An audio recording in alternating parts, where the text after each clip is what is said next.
મારું નામ રિતિક છે. હું વલસાડ વ્યૂઝ પેજ ચલાવું છું. આજે હું નિકુંજ મીના એટલે કે વલસાડવાસી અને શ્રેયાંશ યાદવ એટલે કે સિટી ઓફ વલસાડ જે બંને પૈસાવાળું સ્કેમ કરતા હતા એનો આજે ભોગ બન્યો છું. સિટી ઓફ વલસાડ એટલે કે શ્રેયાંશ યાદવ જે આપણે ઉમરગાંવમાં રહે છે, એના પાસે ડ્રોન છે. એ સૌથી પહેલાં સસ્તામાં ક્લિપ વેચે છે અને પછી તમારા ઉપર કોપીરાઇટ મારી મોટી રકમની માંગ કરે છે. અને આ રકમની ડીલિંગ નિકુંજ મીના એટલે કે વલસાડવાસી અને કેમ છો વલસાડના સંચાલક કરે છે. મેં શ્રેયાંશ યાદવ પાસેથી ડ્રોન ક્લિપ વેચાતા લીધા હતા, જેણે પછી મેં મારા પેજ પર અપલોડ કર્યા. તો શ્રેયાંશ યાદવ અને નિકુંજ મીના એટલે કે વલસાડવાસીના સંચાલકે મળીને મારા પેજ પર 5 થી 6 સ્ટ્રાઇક માર્યા.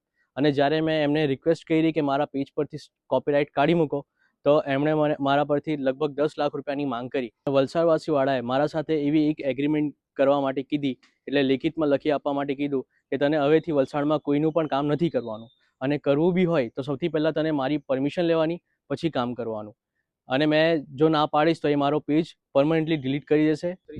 અને આ ઘટના હમણાં પણ નથી, લાસ્ટ ટાઈમ પણ થઈ હતી, જેમાં નિકુંજ મીના એટલે કે વલસાડવાસીએ વલસાડ વ્યૂઝ, વલસાડ ન્યૂઝ અને આપણું વલસાડ પર સ્ટ્રાઇક મારી હતી, જેમાંથી આપણું વલસાડ એ પેજ ડિલીટ થઈ ગયું હતું. અને એ રિકવર કરવા માટે વલસાડવાસીએ પૈસાની પણ માંગ કરી હતી.